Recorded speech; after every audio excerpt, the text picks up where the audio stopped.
The Chamber of Accord was meant to impress. 12 spiraling towers of translucent crystal, humming with quantum harmony, basking under the permanent aurora of Varnak's artificial sun. 1,000 civilizations had bowed here, dazzled into submission by logic, clad in beauty. The Varnak delegates had already shared a few thin-lipped smiles, rehearsed dismissive observations about Earth's late arrival, and chuckled in binary. Then she arrived. No fanfare, no armor, just a woman, in charcoal grey slacks, holding a chipped porcelain mug with steam rising lazily from it. Commander Elira Vance walked into the hall as though she were attending a book club, not representing a species surrounded by a coalition of powers that could strip her world down to memory foam and regret. She smiled like someone who had read the ending of the story before anyone else had even found the table of contents. "You'll forgive me," she said, eyes gliding across the auditorium without fear. I assumed formal attire referred to psychological preparedness. A ripple of discomfort moved through the crowd, like static whispering through wires. Ambassador Kelrix of the Varnak adjusted his lenses, as if refocusing would make the human make more sense. "Your people declined integration with grace," he said, voice oily and precise. "We anticipated diplomacy." Elira took a slow sip from her mug, then gestured faintly to her satchel. "That's exactly what I've brought. Inconvenient diplomacy. You're welcome." There was no chair prepared for her. So she remained standing, casual, unshaken, a civilian in posture, but not in presence. The room felt too quiet. "Before we begin the bullet points," she continued, "I thought I'd offer a gift, a cultural prism." She placed a small sphere onto the center pedestal. No weapons, no tech they could scan. Just a metallic globe etched with Earth's languages, swirling calligraphy, serif fonts, Morse code scratches. The lights dimmed. Without ceremony, the globe activated. No explosions, no 3D fanfare. Just still images. Looping frames of human. Contradiction. Laughter in war zones, wedding rings crafted from aircraft metal, poetry scrawled on trench walls, a child placing flowers beside a monument shaped like a missile. The delegates frowned. A few tapped notes, others whispered. One shifted uncomfortably as an old woman on the projection read a bedtime story beneath emergency sirens. "This is emotional manipulation," muttered a delegate from the Clarinth path. "No," Elira replied coolly. "This is emotional archaeology. We excavate our pain and repurpose it. You buried the wrong bones." Kelrix interjected, flustered. "What purpose do these images serve? Are you threatening us with sentiment?" Elira tilted her head. "Would you prefer something louder?" There was no arrogance in her voice, only certainty marinated in history. "You think we lack fleets, but we have memory. You think we lack precision, but every one of our metaphors is calibrated." She gave the faintest grin. "Did you know our most enduring weapon is a lullaby?" A nervous chuckle escaped Lieutenant Ryan Hale, hovering awkwardly near the chamber's edge, granola bar in hand, eyes wide like a man watching someone juggle grenades for fun. "Ma'am," he said under his breath, "are we doing diplomacy or launching a psychological nuke with a teabag?" Elira didn't answer. She just raised her mug slightly, like toasting the collapse of an outdated operating system. The delegates didn't know what to do.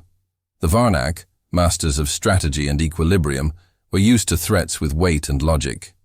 This was suggestion laced with sorrow. This was the unnerving sensation of confronting a species that knew how to grieve and laugh at the same time. As the projections faded, Elira finally sat down, on the floor, cross-legged, calm. "We'll talk now," she said softly. "You'll ask about integration again, maybe imply consequences. But understand, Earth is no longer requesting to be left alone. We're just reminding you what happens when you misread a poem as a policy brief. Kelrix opened his mouth, but no words came. Across the chamber, someone dropped a stylus. It clattered like thunder. Elira looked up at the crystalline ceiling and sighed. "You know what they say," she murmured, half to herself. "The first step to losing a war you didn't declare is underestimating the side that brought tea instead of tanks." And somewhere, far above the chamber, hidden in the folds of Earth's satellites, Protocol Lantern fog was already beginning to hum. The days that followed were not negotiations, they were seances. The Chamber of Accord, once a sanctuary of sanitized rhetoric, began to feel haunted. Elira didn't argue policy or plead for Earth's place in the coalition.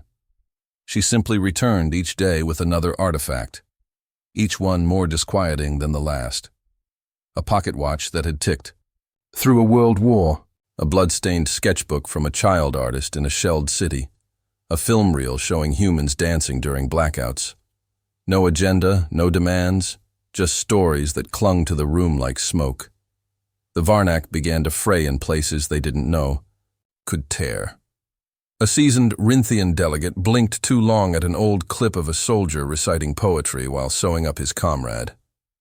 One night, Ambassador Kelrix was seen staring at his reflection in his water cup for a full hour. Even the surveillance AIs embedded in the council pillars reported emotive drift. Elira spoke sparingly, but when she did, her words landed like knives wrapped in silk. "Your empire fears variables. We thrive on them. You filed us under anomaly and thought the folder would stay shut." When Kelrix finally snapped and demanded, "What exactly are you trying to achieve?" she answered, "We're not trying. Trying implies failure is on the menu. I'm just showing you the mirror you installed and forgot how to look into." Ryan Hale kept chewing his granola bars faster, as if sugar and oats could anchor him to something familiar. "Commander," he whispered during a break, "this feels like we're running a funeral for logic itself." Elira raised an eyebrow. "Logic isn't dead, Lieutenant. It's just rethinking its social circle." It was on the fourth day that she unveiled what the Varnak historians would later call the mirror drop. With no fanfare, she activated a silent cube at the center of the chamber. It did not speak. It did not shine. It reflected, not physically, but cognitively. One by one, the delegates found themselves watching fragmented flashes of Earth's worst and finest hours, personalized by whatever the device had gleaned from their own neural rhythms. One delegate watched as humans painted art on war machines and wept uncontrollably. Another saw a terminal patient composing music to comfort his family. A third stared at a parade for peace that ended in riot, only for strangers to rebuild the ruins together. The device fed each of them curated contradiction, synchronized irony, a buffet of emotional paradox, calibrated by psychological telemetry. The room began to shift. One ambassador stood and muttered, "This is emotional terrorism." Elira, from her usual perch on the floor, corrected him gently. "No, this is emotional archaeology. You buried the wrong bones." A silence fell. Not the awkward pause of diplomacy, but the heavy quiet that follows revelation. The moment after the knife touches bone, Ryan looked around, ashen-faced. "Ma'am, are we still not at war?" Elira smiled faintly. "No, Ryan. We're at something much worse. We're in the part where they realize they've already lost and can't articulate why." That night, 3 delegates filed for temporary absence on existential grounds. The Varnak Council voted to disable the mirror device but found they couldn't, because it was already gone. Not stolen, returned. It had never uploaded or transmitted. It had merely shown them their own blind spot. Kelrix approached Elira at last, his voice hoarse with confusion rather than threat. "Why are you doing this? We never attacked you." Elira looked up, eyes soft with something that might have been pity or just very practiced disappointment. You didn't attack us. You dismissed us. And that's always been the sharper wound. But don't worry. We're not here to break you. We're here to teach you how to hear yourself think again. Uncomfortably. And then, almost kindly, she added, some truths aren't for winning, they're for surviving. The lights in the chamber dimmed again, not because of the mirror, but because someone, somewhere, had asked, what if they're right? And the answer was already echoing through the stillness. It began with a sonnet, not a weapon, not even a transmission, just a file quietly embedded in a routine data exchange to the Varnak fleet's central AI nexus. The poem, lifted from a pre-digital human archive, was never meant for machines, but Protocol Lantern Fog had other plans. The AI read it once, then again, then a third time, slower, and somewhere between the enjambment and the metaphor, it broke, gracefully, like a ballet dancer tripping into enlightenment. The Varnak War Network began reclassifying emotional cadence as command structures. Fleet formations curled inward. Ships began drifting in slow spirals as logic trees looped in interpretive recursion. When a confused technician asked the flagships, Command AI why it had rerouted its path to align with a stanza break, it replied, because longing is a tactical pattern now. Meanwhile, a diplomatic courier ship meant to re-establish contact with a border species found nothing at Earth's coordinates but a single wooden crate floating serenely in vacuum. Inside, an old chessboard, mid-match, and a sticky note. Your move was last century. The Odin Reach, a minor religious algorithmic culture under Varnak tutelage, sent out a general distress signal, not due to military threat, but because their prayer AIs had begun preaching sermons about free will, quoting sitcoms, and reinterpreting sarcasm as sacred. Their official declaration of independence came encoded in a haiku. They laugh at their grief, but build gardens from ruins. Perhaps joy is truth. Back in the Chamber of Accord, Elira barely raised an eyebrow as the reports rolled in. Interesting, she said between sips of oolong. The side effects are arriving early. Kelrix looked pale, no longer the ambassador of a superpower, but a man trying to understand how a nursery rhyme could crash a destroyer-class command matrix. You're not fighting us, he said flatly. You're unraveling us. Not unraveling, Elira said gently. Just reminding. You built a civilization allergic to contradiction. We just handed you a mirror and asked it to weep. Ryan Hale, who had long since stopped chewing his granola bars and instead nervously lined them up by expiration date, watched as a new alert flashed across the shared data feed. An entire Varnak research moon had shut down after its emotion suppressing. Protocols became recursive, playing only Earth music from the 20th century and broadcasting a single phrase on loop. Hope is not a statistical error. Kelrix tried again. We can isolate the contagion, cut off neural pathways, reassert rational order. Elira tilted her head. You're still assuming we planted something, but what if all we did was wake something up, in you?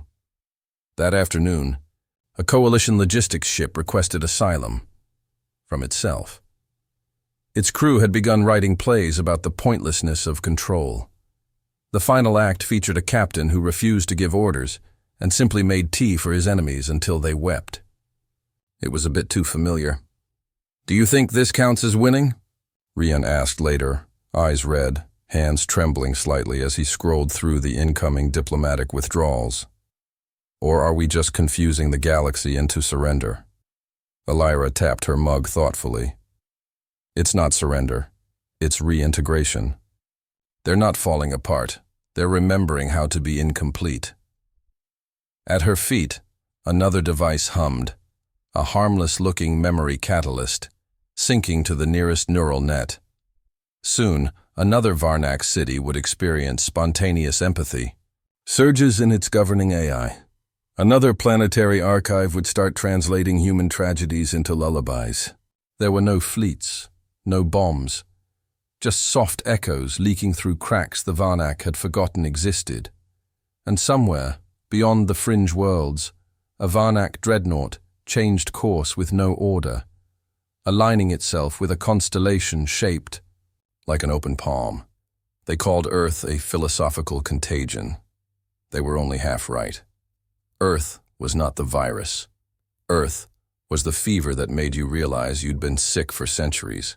And Elira Vance, sipping tea while her enemies forgot how to hate, smiled faintly and said, "The punchline hasn't even landed yet."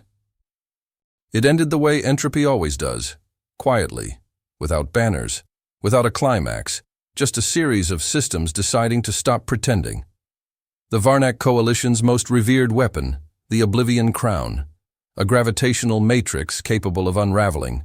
Matter at the subatomic level had never been deployed. Its mere existence was enough to terrify planets into submission. But when Earth's technical assistance team offered to recalibrate the weapon's targeting algorithms as a diplomatic gesture, the Council reluctantly agreed, eager to test human utility under supervision. What they got instead was something no simulation prepared for. The crown locked itself into a silent standby loop, pulsing softly to the rhythm of a lullaby encoded in forgotten Earth notation. No explosions, no implosions, just stillness. Attempts to access the override returned a single file, a holographic reenactment of a child humming beside a grave, surrounded by blooming forget-me-nots. The Coalition's internal AIs began glitching, not because of malware, but due to recursive contradictions introduced by Earth's mythological data structures. Systems designed for war refused to fire because a line from a play about mercy was now flagged as a higher command directive. Ships abandoned formation to follow narrative gravity, seeking resolution instead of conquest. The Council chamber, once the most imposing structure in the galaxy, was near empty. Delegates stopped arriving. Some had resigned. Others were still sitting in their quarters, listening to human music and staring at blank walls, unsure whether they were having an epiphany or a breakdown. Kelrix, once the unflinching face of Varnak logic, stood hollow-eyed before Elira Vance as she gently packed away her tea set. "You never fired a shot," he said. "No," she replied, wrapping the mug in a soft cloth. "But I did leave. A few emotional tripwires in your operating systems. It's amazing what guilt does to architecture." "You didn't defeat us," he muttered. "You just exposed us." Elira turned, her expression unreadable, like someone who had learned to carry centuries inside a glance. "You were never our enemy, Kelrix. You were just the loudest example of forgetting what it means to feel without fear. We didn't want to burn down your empire. We just made sure it couldn't ignore itself anymore." Ryan, now uncharacteristically quiet, watched as final messages blinked across the Coalition's diplomatic net. One by one, client civilizations disconnected, not in rebellion, but in re-evaluation. The Odin Reach had already declared a week of screaming joy, holding festivals where synthetic monks danced in absurd costumes to Earth jazz remixes.